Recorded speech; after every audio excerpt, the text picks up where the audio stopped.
Hello, I'm MD Mashwita. I'm from Jadavpur University, India.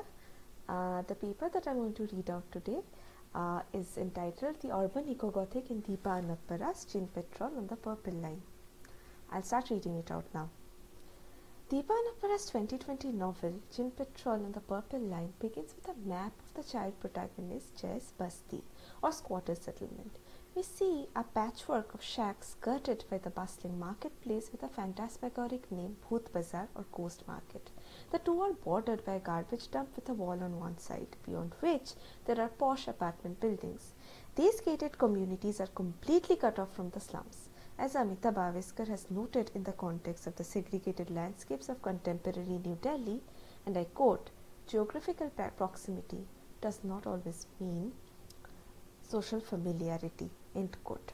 The boundaries, however, are not impenetrable. While on the one hand there is a steady flow of labour from the basti to the apartment buildings, the stench of the rubbish ground defies the meagre protection of the wall on the other and permeates the fancy apartments. For Mike Davis, urban segregation is not frozen. It is a ceaseless social war wherein the state intervenes to redraw spatial boundaries in the name of progress and beautification. But these interventions only ever benefit the privileged. Within this hierarchy, the status of the squatters is inherently precarious due to their location at the crossroads of various social and political forces and the lack of social and economic capital. Situating her story at a site of extreme precarity, Anappara narrates the adventures of 9-year-old Jay and his friends Pari and Fez. When children start being mysteriously abducted from their basti, Jay assumes the role of a detective and navigates a smog-covered phantasmagoric landscape to get to the root of the mystery and uncover the identity of the Djinn, who they think is taking the children. Jay's adventures expose several points of social and political tension, from religious intolerance to caste and class conflicts animating the everyday life of the squatters. Ecological precarity underpins these social and political negotiations. For Anat Singh, and I quote, precarity is the condition of being vulnerable to others. She writes further, everything is in flux, including our ability to survive, end quote. Anappara's novel succeeds in demonstrating this precarity, suffusing Jay's existence, reconstructing his social world as one without teleology. His home always on the verge of demolition because of its semi-legal status.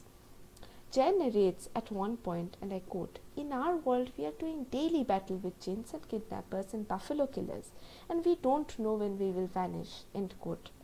This indeterminacy, however, can also be generative. It brings into existence entangled and ambivalent life worlds, which are what this paper aims to explore. Slum Gothic.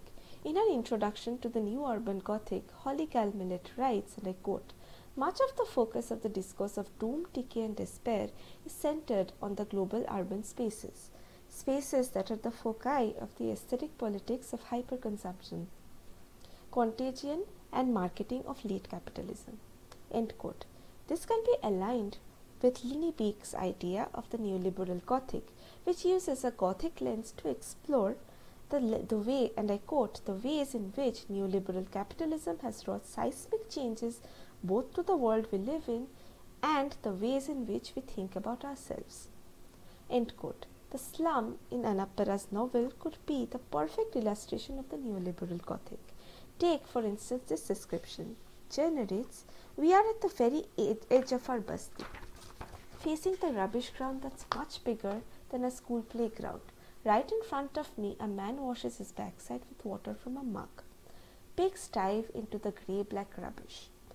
Dogs nose to the filth of our bones, and boys and girls collect cans and glass, end quote. This scenario can be likened to what Ibn Kirksey calls a novel ecosystem, a term he borrows from biology to describe ecosystems that have been compromised through human intervention.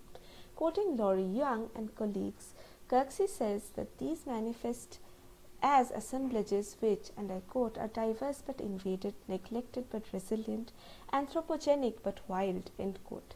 This blasted landscape of the novel, covered with dirt and squalor, An anthropogenic perversion of bountiful nature is thus also a vibrant novel ecosystem, an assemblage of human beings, animals, organic waste, and remains. These nature-culture continuums unsettle the segregations so firmly in place in the neoliberal cityscape. The slum is so filthy it is bringing down property prices because of its stench, Jay's parents tell him. Rob Nixon defines slow violence as a form of violence that occurs over time and out of sight. It is characterized by delayed destruction that is dispersed across time and space. It is thus an attritional violence which we easily miss because it is not spectacular or immediate enough. This accretive violence manifests itself in the environmental degradation so starkly evident in the blasted landscape of the slum in Anappara's novel. Take this description, and I quote, "The kika trees from the thorny shrubs that were living there long enough for people started dumping the trash around them. Some of the trees are still alive, but the leaves are black with soot, and the wind has bandaged their branches with Maggie wrappers and plastic bags." End quote. This is the visible result of the invisible and accretive violence of environmental degradation and pollution, and the urban poor are often its greatest victims where the privileged leads sheltered lives. The Gothic is also about the inheritance of time. In the novel, Jay remembers his father telling him that the land they currently inhabit used to be empty, which was then cultivated by farmers who finally sold it off to developers and builders from the city. The land retains traces of its past as an agricultural field in the collective memory of the residents. Another kind of past also haunts the landscape. This is the past of civilizations. In a monologue by an unnamed speaker interspersing the book, it is mentioned that the Jains come to ruins just as the Mughal Empire was overthrown by European colonial forces. The Jains, and I quote, "have been here for so long, they must have watched the walls of this place crumble. The pillars soften with moss and creepers, the pythons slither over cracked stones, like dreams wavering in the light of dawn. Every year they must feel the wind trembling the champa trees in the garden." End quote. Anand Vivek Taneja suggests that jinns are connected to deep time. They are, and I quote, "the figures of transmission of memory beyond all possibility of human history." End quote. Don Keatley and Matthew Wynne Silvis take Jane Bennett's idea of the long view of time to expand the temporal parameters of the Gothic. Transcending familial, social, and cultural time, the Gothic, and in this specific formulation, the Ecogothic, encompasses evolutionary time. The Djinn, by being linked to deep time, can be seen as an apt figuration of the Ecogothic. As the cleaner, healthier ecology of the past evolved into the smog-covered slum of the present, this came to be reflected by the metamorphosis of the Djinn into a potentially malevolent entity, stealing and eating children, according to Jay and his friends. Ecogothic. According to Keatley and Silvis, the Ecogothic, and I quote, illuminates the fear, anxiety, and dread that often pervade those relationships between humans and non-humans. It orients us to the more disturbing and unsettling aspects of our interactions with non-human ecologies. End quote. In defining the Ecogothic, their stress is on the corporeality. Anappara's novel, with the thick claustrophobic descriptions of organic excesses saturating the built environment of the Basti, presents the Ecogothic in a similarly unsettling and corporeal way. When Jay and his friends look for clues in the alleys of the Basti, they are inundated by the sheer materiality of the usual rubbish. And I quote, "toffee wrappers, chips packets, newspapers trodden into the ground by slippered feet, goat pellets, cow dung, a rat tail left over from a bird's meal." End quote. Notice the blurring of the boundaries between the organic and the inorganic, heightening the sense of the uncanny.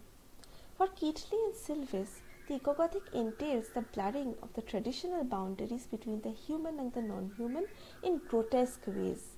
Moreover, the element of the Gothic is highlighted when the more than human world starts demonstrating its own agency. When the slum residents run through the rubbish ground looking for the lost children towards the end of the novel, Jay says, and I quote, "The waste around us hisses and sputters as we run. It bites our feet. It tries to pull us down."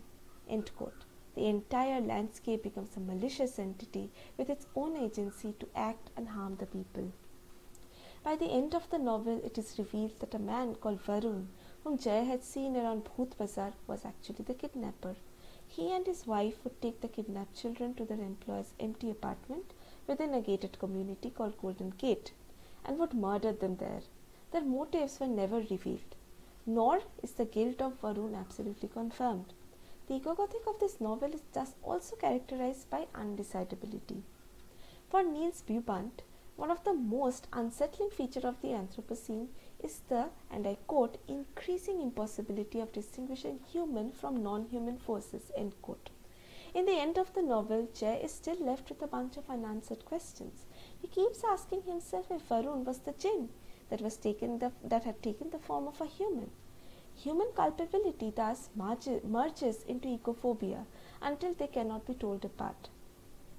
As Bubandt says, this moment of undecidability is a spectral moment, one of spirits and ghosts, and in this case, it is the moment of the Djinn.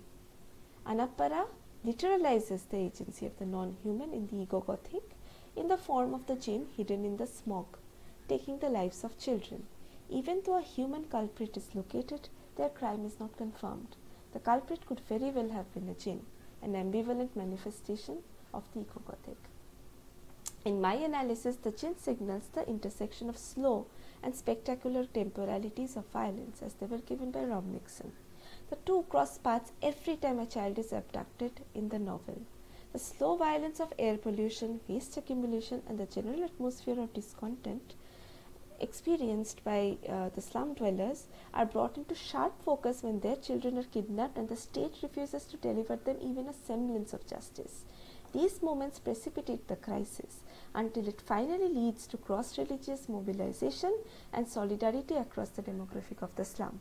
This mobilization is what ultimately exorcises the Djinn. Storytelling, restoration, recuperation.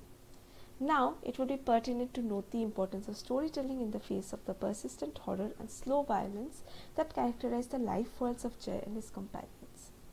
Donna Haraway champions a variety of multi-species storytelling, which is about recuperation in complex, ambivalent histories marked by dying as well as living. In the face of ubiquitous suffering, Haraway is committed to possibilities of, and I quote, partial recuperation and getting together, end quote, what she calls staying with the trouble, as opposed to restoration. This produces stories wherein, and I quote, multi-species players who are enmeshed in partial and flawed translations across difference redo ways of living and dying attuned to still possible finite flourishing, still possible recuperation, end quote. Storytelling thus becomes a transformative endeavor. When children start disappearing in the slum, Jay also engages in his version of multi-species storytelling. With Faiz and Pari and a dog whom he discovers under a food cart in Bhoot Bazaar and promptly and metonymically names Samosa. He enacts a detective story with them, fashioning himself after famous literary detectives like Byomkesh Bokshi, created by the Bengali writer Sharadindu Bandiopadhyay. He tries to investigate the abductions with his friends. Jay's detective story embodies the faith in reason that characterize traditional narratives of detection. His storytelling starts out aiming for restoration, but the disappeared children cannot be retrieved. Just as in this thick present of environmental devastation and slow violence, one is forced to live with precarity and loss. Jay realizes the futility of his attempt to restore what has been lost when his own older sister, Runu, is abducted and killed. After this, he finds himself going to hate police procedurals which he used to adore. He realizes that murders are no longer stories to him anymore, and they are no longer mysteries that can be solved, and hence the loss is restored. Instead, it is an ongoing process that continues to haunt those who survive. For Haraway, and I quote, grief is a path to understanding entangled shared living and dying. Human beings must grieve with, because we are in and of this fabric of undoing. Without sustained remembrance, we cannot learn to live with ghosts and so cannot think, end quote. After Runu's death, Jay finds himself spying on the other families which had lost children, vicariously sharing in their grief and rediscovering an entangled mode of existence. For him, perhaps this grief marks a transition into another mode of storytelling, involving a more profound understanding of the precarity and the undecidability informing their entangled lives. For Anat Singh, precarity enables one to notice, which in turn helps one live well with others. This is exactly what happens to Jay in the aftermath.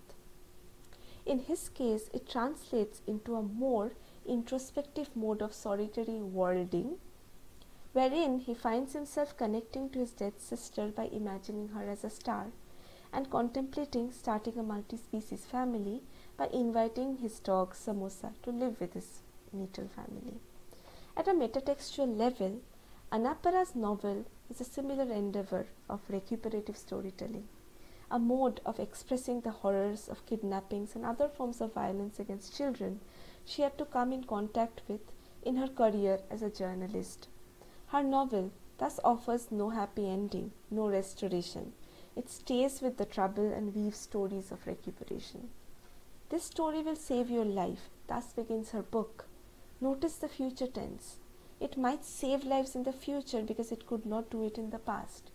Rob Nixon writes, and I quote, "To confront slow violence requires that we plot and give figurative shape to formless threats whose fatal repercussions are dispersed across space and time."